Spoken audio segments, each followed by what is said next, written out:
Bonsoir, bienvenue à Télé Football à Meroumoval, au club MMK.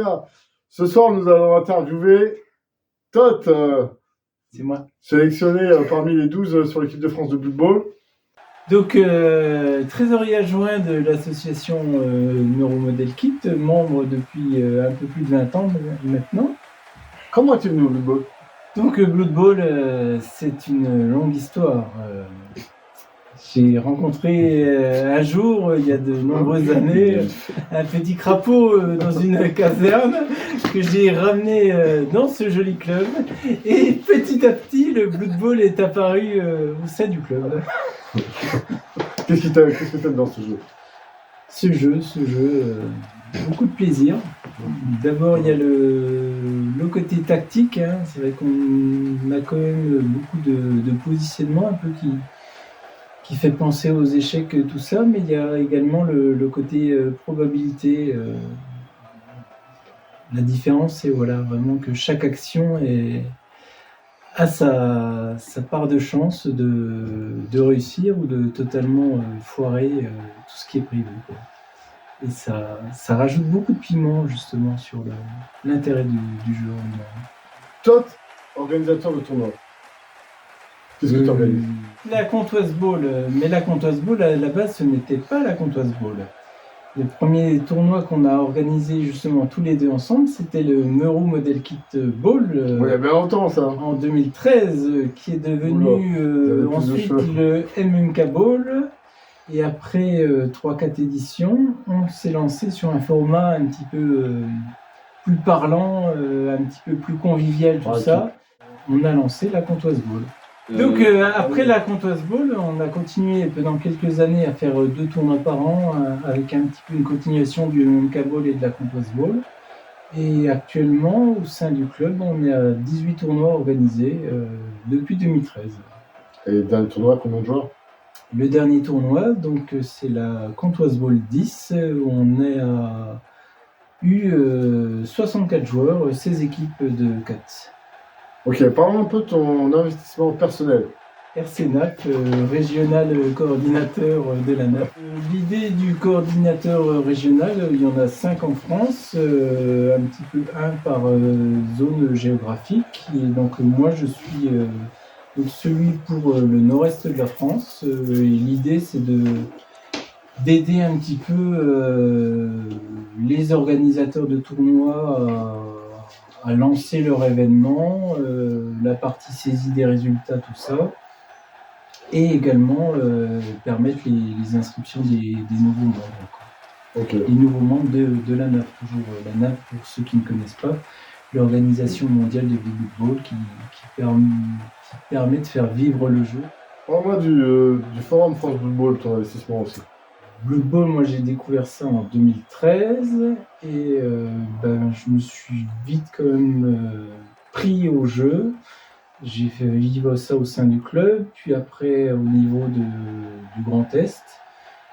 Et le Forum France, qui est le forum un petit peu quand même le plus actif pour la communauté des tournoyeurs justement de football.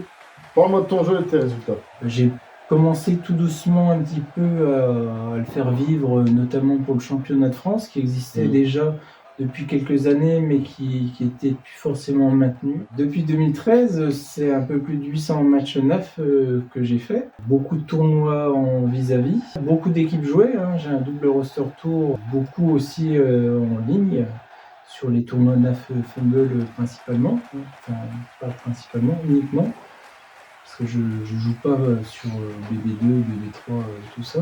Mais disons que sur le niveau NAF en ligne, je suis le plus gros joueur mondial. Un roster tour, enfin des roster tours un petit peu pour jouer toutes les équipes. Et voilà, ça fait quelques années que ces roster tours sont terminés. Et du coup, je joue un petit peu plus de manière sérieuse et continue des équipes. Et ce qui m'a permis aussi de décrocher un peu plus des podiums et des résultats. Parle-nous maintenant de ton accès à l'équipe de France. potentiel? Alors, l'accès potentiel à l'équipe de France, ça a été suite à l'élection qui allait avoir lieu. J'ai été contacté par Monitor, qui a un programme très intéressant. C'était un peu de renouvellement justement du groupe de joueurs qui a intégré l'équipe de France. Et c'était d'intégrer des joueurs qui n'ont pas eu l'occasion justement de participer à cette compétition.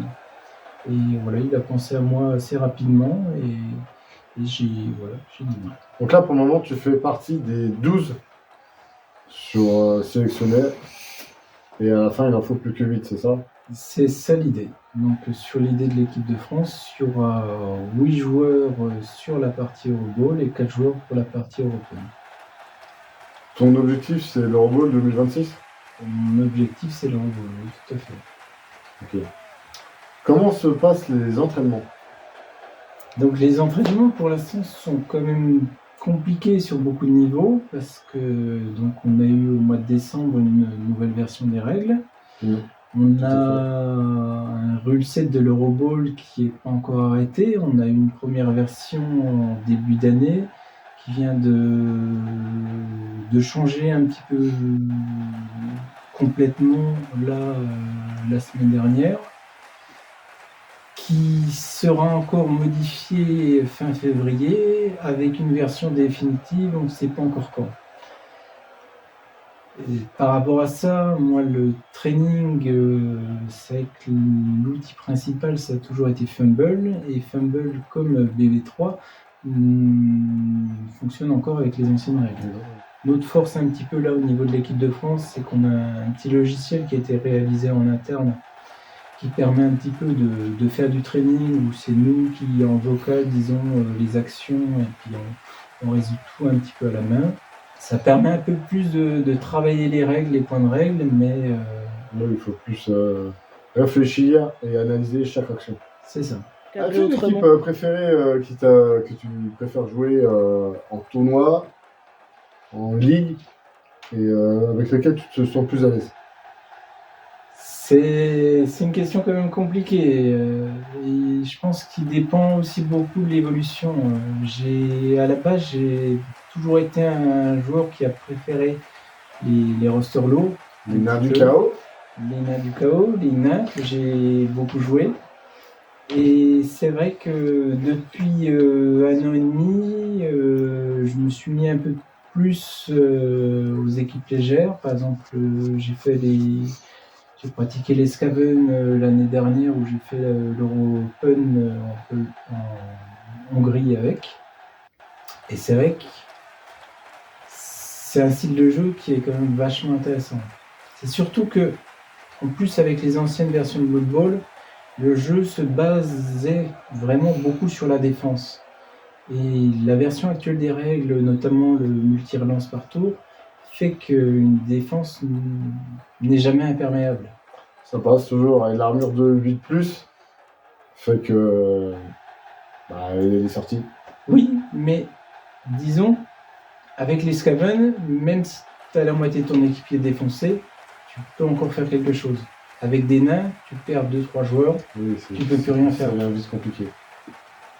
La différence est là quand même sur la façon de jouer, la façon d'appréhender l'équipe, tout ça quoi. Okay. Après, en général, j'aime pas forcément les équipes légères. Par exemple, Elf Pro ou Elf Sylvain, j'ai beaucoup de mal. Mais des équipes légères qui ont un peu de répondant, Elf Noir Skaven, c'est devenu quand même style de jeu que j'apprécie. La possibilité de jouer l'attaque, de jouer le rideau, tu as toujours 50 000 possibilités en fait, différentes de retourner le match en fonction de ce qui se passe. Quoi. Là où avec des équipes lourdes, au final tu te fais contrer, t'es contré, c'est perdu. Quoi. Autant j'étais très avant le joueur nain où t'avances ta cage et tu sais, tu marques tour 8 quoi. Mais sauf que le problème c'est que maintenant tu veux marquer tour 8, mais tu te seras pris déjà 3 fois le joueur adverse qui vient faire le 5+ de décompte dans ta cage, tu auras perdu ta balle et tu auras déjà perdu 2-0. Donc ça veut dire qu'il faut accélérer l'attaque, avancer, progresser, taper, changer l'axe d'attaque avec des équipes lourdes. Oui, mais après tout évolue en fonction de plein de choses. Hein. Je pense on parle des nains justement. Ils ont perdu des compétences, ils ont gagné défensif, ça va totalement changer leur jeu. Les nains, par exemple, dernièrement, il y en a beaucoup qui jouaient, c'est en nain agression. Tu prends un rôle mort, t'agresses et tu joues en pilier. C'est pas du tout le même style que l'attaquage de nain qui avance petit à petit et puis qui sait qu'il va pas se faire contrer. Est-ce que les nouvelles règles favorisent l'agression ou l'attaque par rapport aux anciennes règles sur les blocages et ainsi donc les ouvertures pour créer des trous pour progresser vers les touch zones adverses? Je pense que c'est un peu devenu ma devise. Je l'ai notamment marqué sur mon gobelet, c'est Odere, c'est pas Kéré, oser, c'est faire. Avec le risque de turnover. Avec le risque de turnover, mais si t'oses pas, tu perds. Okay. Dernière question, pour toi, c'est quoi le meilleur positionnel du Blood Bowl? Je t'aurais longtemps dit que c'était le 3/4 nain, justement avec tout ce qu'on évoquait. Il a perdu tacle.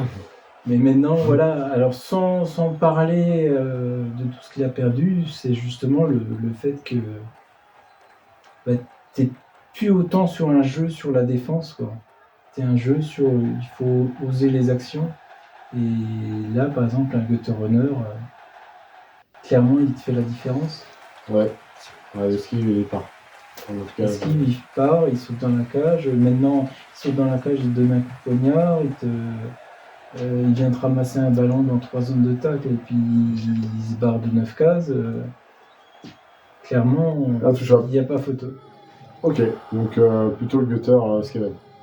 Merci Todd pour cette interview et bon entraînement. J'espère que tu seras sélectionné parmi les 8 de l'équipe de France. Merci à toi. Ciao.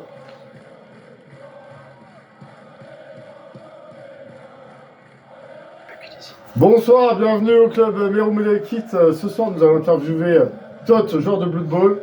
Présente-toi. Bonjour à tous, moi c'est Nico. Okay. Très bien. Est-ce que tu joues à d'autres jeux? Non. Ok.